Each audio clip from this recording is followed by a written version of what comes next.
we'll be able to put people in positions where they can gain on their income and access to wealth. We provide for spending billions of dollars on new housing initiatives, taking existing housing, refurbishing it, and building new housing.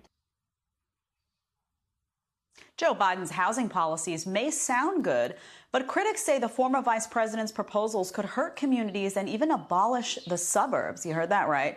Here to take a closer look is founder and president of the Center for Urban Renewal and Education and author of Necessary Noise, Star Parker. Star, welcome to the show. Great to have you here today. So break down a little bit about why Joe Biden's housing policies are problematic for suburbs. Well, you can look into any inner city and see what liberals do in housing policy. You know, suburbs are where people escape. They have their own culture. I live in the suburb as well as in the city. I work here in Washington, D.C., but my home, my social life, my private life is in the suburbs in Southern California. So there are different styles, different culture. And what we see from progressives continuously in all of their policy is more federal control. Listen, communities control their local. When you think about some of the most heated debate right now in city councils, it's over zoning policy. The last thing the suburbans need is for the federal government to come in and expand HUD policies to determine what kind of building structures we should have, what kind of local regulations we should have, what kind of environmental policies we should have. These are things that communities should decide on their own. So I think suburbanites should be very, very frightened by what Biden has planned if he wins this next election.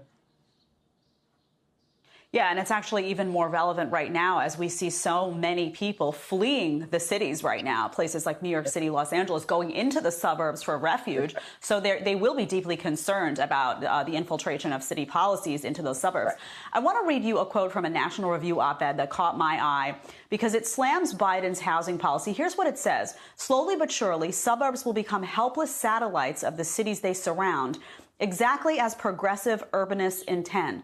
So, Star, what is the ultimate goal here by progressives long term when it comes to suburbs?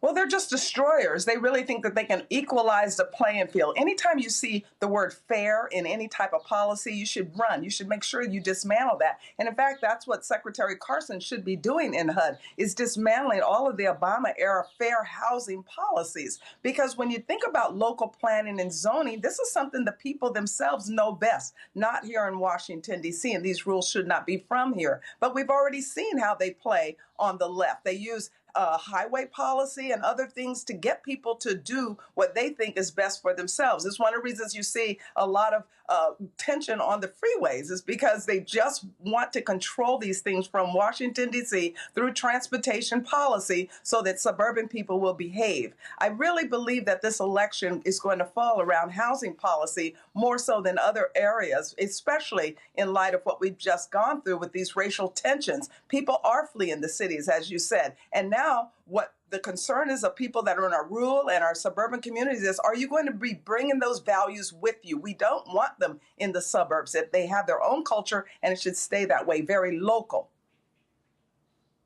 Yeah, well, Star, thanks so much for being here. Obviously a very important topic, as I said, given what's going on in the country, and remains to be seen what kind of pushback there will be against policies like this.